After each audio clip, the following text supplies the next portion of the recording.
So మీరు చూసిన మీ స్టడీలో కానీ తర్వాత కానీ ఏదైనా ఇంట్రెస్టింగ్ కేసు ఉందా? అంటే ఎలా అంటే లైక్ అన్సాల్వ్డ్ కేసు బట్ మీ ఒక పోస్ట్ మార్టం రిపోర్ట్ ద్వారా కేసు సాల్వ్ అయింది ఏదన్నా ఉందా? అలాంటిది ఒకసారి ఎక్స్పీరియన్స్ షేర్ చేసుకోండి. నా రెసిడెన్సీ స్టార్టింగ్ డేస్లో so there was a 70-year-old female okay who was brought to us. So history వచ్చేసి ఇన్వెస్టిగేటింగ్ ఆఫీసర్ లోకల్ సిఐ గారు ఇట్లా చెప్పినారు. సో ఈమె ఒక ఓల్డ్ ఏజ్ ఉమెన్ ఇంట్లో కింద పడిపోయి ఉన్నది. సో ఆమెకు ముందు నుంచి బీపీ షుగర్ ఉన్నాయంట సార్. ఇట్లా మంచం తగిలి తలకి కొంచెం రక్తగాయం అయినట్టుంది, కింద పడిపోయి ఉంది, మేబీ హార్ట్ అటాక్ అయి ఉండొచ్చు అని చెప్పేసి తీసుకొచ్చినాం.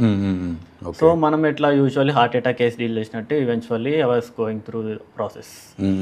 So when the external appearance అనేది నేను చూసినప్పుడు ఏమైందంటే ఆమె మెడ మీద కొంచెం ఇట్లా లీనియర్ అబ్రేషన్స్ లాగా ఉండేది. సో ఫర్దర్గా ఇన్వెస్టిగేట్ చేస్తే ఏం తెలిసిందంటే ఆమెను ఎవరో స్మాదరింగ్ చేసి చోకింగ్ చేసి చంపేసినారు. నెక్ని గొంతు పిసికి థ్రాట్లింగ్. సో మాన్యువల్ స్ట్రాంగులేషన్, చేతితో గొంతుని పిసకడానికి మనం థ్రాట్లింగ్ అంటాం. Okay. So there was throttling as well as smothering. ముక్కు మూతి చేతితోటి ఇట్లా మూసి ఊపిరాడకుండా చంపేయడానికి స్మాదరింగ్ అంటారు. సో దాంట్లో ఏంటంటే క్లియర్ కట్గా ఆ ఫైండింగ్స్ అనేది మనకు తెలుస్తుండే అనమాట. సో ఫర్దర్గా ఇన్వెస్టిగేషన్ ఆఫీసర్కి నేను ఇమీడియట్గా ఇన్ఫర్మేషన్ ఇవ్వడం వల్ల ఫర్దర్ ఇన్వెస్టిగేషన్ వల్ల యాక్చువల్లీ తెలిసింది ఏంటంటే she was murdered.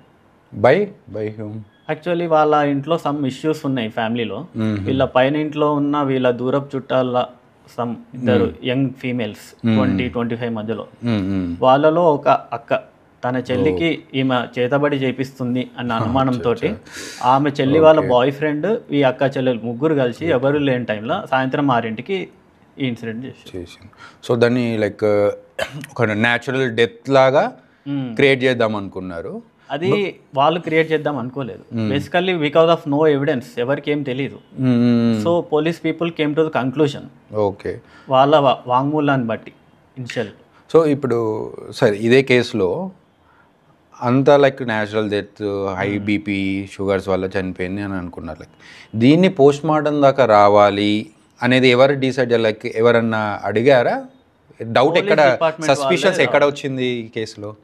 Any unknown deaths or any sudden deaths, అన్ని ఎమ్మెల్సీ కేసెస్ వాళ్ళకి డౌట్ ఉన్నా లేకపోయినా పోస్ట్ మార్టం చేయాల్సింది.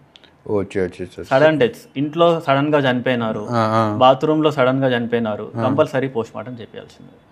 సో అంటే ఇక్కడ డెడ్ అయిన వాళ్ళ రిలేటివ్ అటెండర్స్ వాళ్ళేమీ అడగలేదు అటాప్సీ అడగాల్సిన అవసరం. Investigation officer doubt. Okay. So అయింది మీ రిపోర్ట్ బట్టి no what they arrested. No one knows.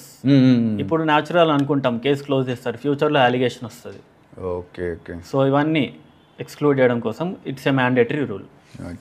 ఇప్పుడు ఏమైంది? దాన్ని ఆ రిపోర్ట్ పట్టుకొని దే గాట్ అరెస్టెడ్. ఆ రిపోర్ట్ పట్టుకొని దే గాట్ అరెస్టెడ్. యాక్చువల్లీ పేపర్లో కూడా పడింది. ఎక్కడ ఇదంతా జరిగింది?